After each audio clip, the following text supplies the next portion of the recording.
Hey guys, just a quick video on what to do if your opponent doesn't castle.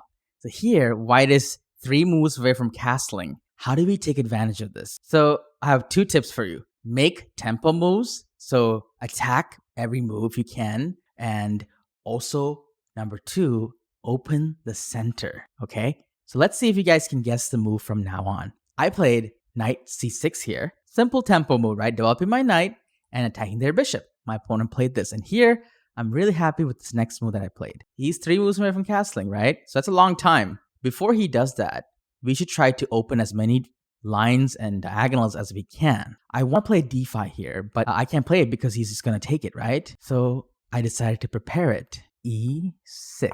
A really elegant move, I think. The idea is just to play d5. I check with the computer and it thinks it's the best move. And if he plays e5, I can go knight g4 and win the pawn. So he played knight a3. Honestly, I don't know what that is. Maybe he's trying to castle queenside, but it looks really dangerous there too.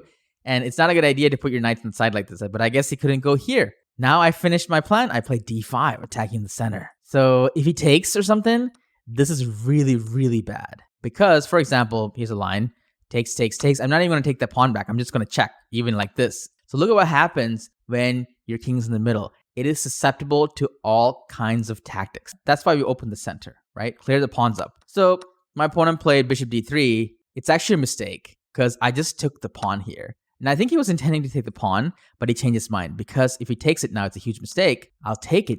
And now my bishop's attacking their bishop. So they make an intermediate capture. And now can you see after all these captures why white is losing? Once again, the king in the middle is the problem. Queen a5 check and black wins the piece. My opponent played bishop e2, running away, and I'm already up a pawn. But still, some precision is required.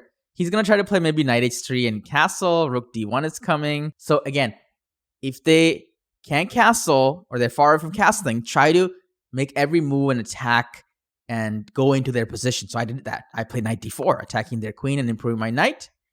And if they take my knight, my queen is going to be extremely well placed here, right? So he played queen b2 instead, attacking my knight. Now, offense is the best defense. I need to protect my knight, but I don't want to waste any time. So I improve my position with e5. A good move, opening up my bishop, which also prevents their knight from developing and casting because I'll just take it. And good center control is always great. My opponent played rook d1, pinning my knight and attacking it a third time. So I need to protect it again. So I follow the same philosophy.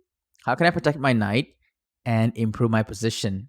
Attack. Think of attack. Knight g4. A good move, opening the bishop, protecting my knight, attacking these squares and pawns, and allowing my queen to come in if necessary. So you see multiple ideas behind each move. That's what we're looking for, right? So then he played h3, attacking my knight. Now, of course, I need to calculate this far in advance because I don't want to go backwards, right? But offense is the best defense. Here I'd seen the next move. Can you guys guess it? It is a sacrifice. The knight. It's almost like a positional sacrifice. The idea is just to get the king out of there. And I noticed that since his pieces are so far behind and inactive, his king is kind of defenseless. After takes, I wanted to check on h4, but then he can play g3 and put his king on g2. So I first did like a shuffle with the queen. Check first. He can't go here because it's checkmate. So he went back. Can't block because of my pawns there. And now I check. He can't block anymore. Now my opponent has 2 options. King here or king here. Which one would you choose? Well, the one he chose ended the game instantly. He should have played this one.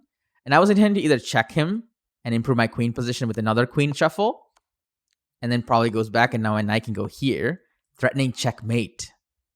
That's one option. And this is really devastating. So he played king d2 here, but that's even worse because there's a 1 move checkmate here. Can you see it? Bishop h6 killer. So yeah, that's a short game for you guys. My opponent wasn't he's 20 to 100, but he didn't castle, and that's what happens.